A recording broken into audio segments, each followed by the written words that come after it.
Σοκαρισμένη είναι η κοινότητα του Ελληνικού Ανοιχτού Πανεπιστημίου μετά τις νέες αποκαλύψεις για τη διαρροή στοιχείων στο σκοτεινό διαδίκτυο από την κυβερνοεπίθεση που σημειώθηκε στις 25 Οκτωβρίου του 2024. Νομίζω ότι όλοι είναι σε πανικό. Υπάρχει μια πάρα πολύ μεγάλη δυσαρέσκεια απέναντι στο Ίδρυμα. Εμείς έχουμε όλα μας τα δεδομένα, όχι μόνο βιογραφικά, τα πάντα και κυρίως έχουμε το IBAN. Η εκπομπή σας μάλλον είχε γίνει νωρίτερα, σίγουρα εγώ προσωπικά δεν θα υπέγραφα και δεν θα έστελνα το Excel που μας έστειλαν για να συμπληρώσουμε όλα μας τα στοιχεία, χωρίς καμία διασφάλιση. Παρότι το περιστατικό είχε γίνει γνωστό από τις πρώτες ημέρες, το ΕΑΠ δεν είχε προχωρήσει σε ουσιαστική ενημέρωση των φοιτητών και των καθηγητών. Μάλιστα, οι φοιτητές από τις 6 Νοεμβρίου είχαν ζητήσει εξηγήσεις από τη διοίκηση του Ιδρύματος, ωστόσο η μόνη ενημέρωση που είχαν ήταν από δημοσιεύματα στον τύπο. Μέχρι στιγμής δεν έχουμε πάρει κάποια απάντηση. Το πληροφορηθήκαμε κι εμείς από τον τύπο. Δεν είχαμε καμία ενημέρωση από το Πανεπιστήμιο ότι έγινε αυτό. Είχαμε απλά μια ενημέρωση ότι υπάρχει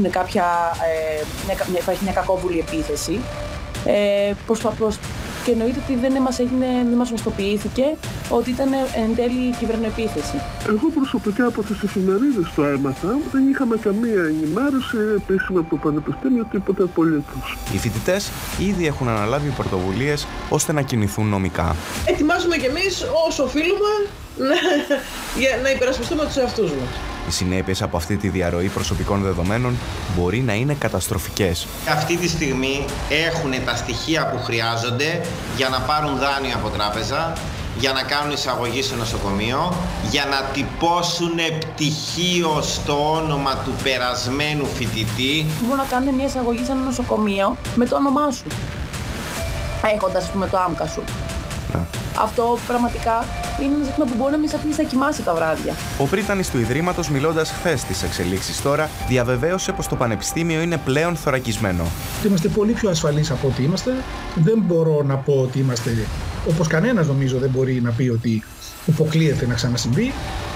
Πιστεύω ότι είναι πάρα πολύ πιο δύσκολο πλέον κάποιος να προσβάλλει το Πανεπιστήμιο, να πάρει στοιχεία και να διακόψει για άλλη μια φορά τη λειτουργία. Ωστόσο, αυτό δεν φαίνεται να ικανοποιεί την κοινότητα. Πληρώνουμε πάρα πολλά χρήματα το κάθε μάθημα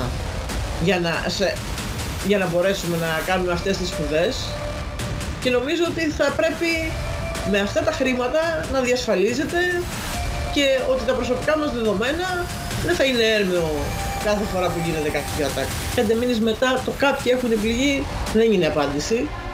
Θα πρέπει να έχουν μια εικόνα ή τουλάχιστον να έχουν ειδοποιήσει. Το Πανεπιστήμιο ουδέποτε μας διασφάλισε ότι είμαστε εξασφαλισμένοι. Σε κάθε περίπτωση η πανεπιστημιακή κοινότητα αναμένει τις εξελίξεις των ερευνών για να διαπιστωθεί το τελικό μέγεθος της διαρροής των προσωπικών δεδομένων.